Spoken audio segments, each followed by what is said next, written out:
Hey, it's Eric Crawford and Rick Bozich. We're in the Long Ship Club here at Kroger Field, and don't ask us what that is, but it's a nice little place down here on the second floor of the stadium where Kentucky has beaten Louisville again by double digits again, 26-13. Not the wide-ranging blowout that we've seen in past years, but still, Rick, I would say a pretty dominant performance. Louisville didn't really threaten in this game.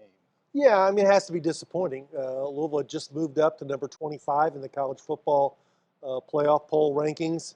They're only a 2.5 point underdog, and they never led in the game. Fell behind 13-0, got a touchdown at the end of the first half, and got the ball to start the third quarter, but you never really felt like they were threatening Kentucky. No.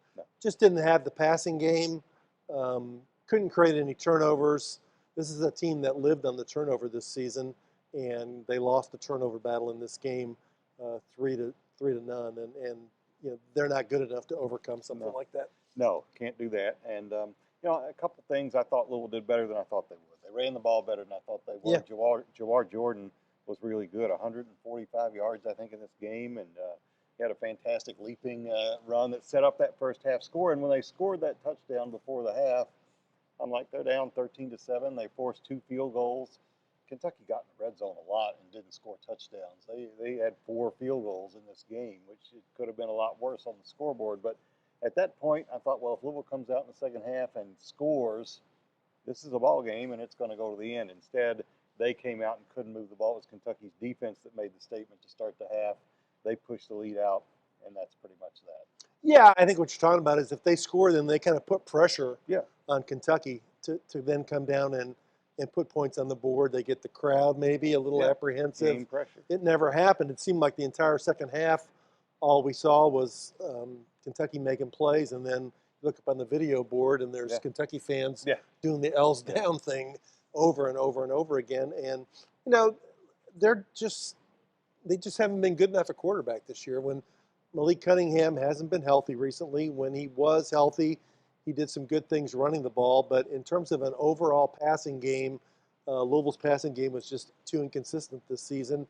And Tyler Hudson had a great year, but that's the number one thing I think they need to move on going forward is they've got to become better passing the football. Yeah, I thought that Kentucky's secondary was a lot better than Louisville's anybody on offense. They couldn't get separation. That was the best group on the field, and they made the plays that made the difference when you start to look at Wallace or J.J. Weaver, who has terrorized Louisville and a lot of other teams in his career here, a Louisville kid, that those guys were the big difference to me in the game. Louisville's defensive front is good.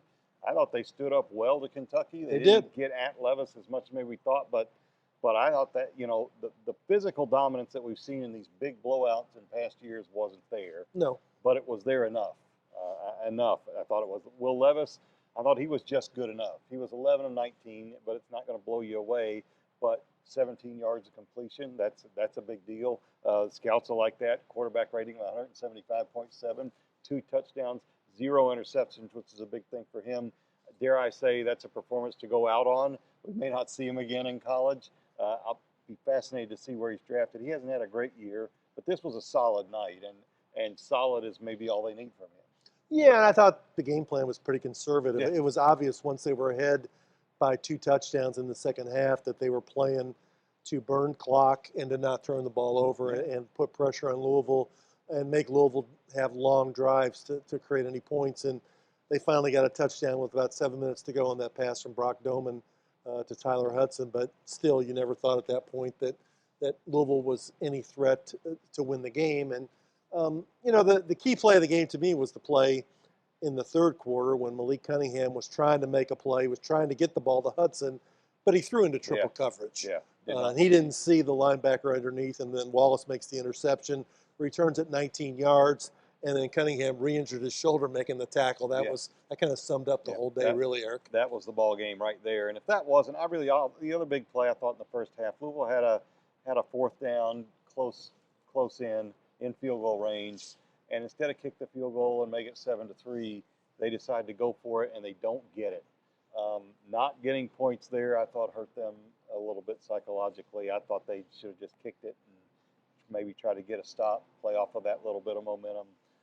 But Kentucky played the whole game as if it knew Louisville's offense alone could not beat it. Right. And they did not, they just played base defense.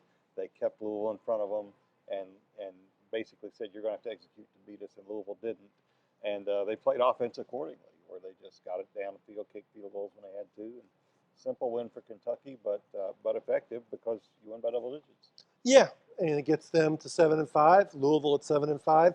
Both teams will go to bowl games. We won't know where. A lot of speculation about Louisville going to El Paso to play in the Sun Bowl. A lot of speculation about Kentucky going to Nashville to play in the Music City Bowl. But we won't know until a week from Sunday. And this coming week is going to be really interesting. Scott Satterfield now twice has made the point that the NCAA has legislated usually coaches left on recruiting trips the Sunday after the regular season ended. Now it's a dead week, and coaches are going to be spending this time talking to the players on their roster and saying, are you coming back? Yeah, re-recruiting. Are you going to go in the portal? I need to know. Yeah. And are you going to play in the bowl game or not play in the bowl game? Yeah. And, there's going to be probably some eye-opening decisions going forward. We're in a situation for a lot of these guys. It's like free agency. I'm going to go in the portal and see what my market is. Could I go to this program or go here and get NIL money or go closer to home or whatever it is? Yeah, absolutely. All of the above. It's going to be pretty fascinating to see how all this takes place. And the big questions in Kentucky's locker room were Will Levis did not sound very committal about playing in a bowl game. Other guys, we'll just have to see. We've seen it go both ways at U of L and at UK, but we'll watch and see. You're not going to the transfer portal, are you?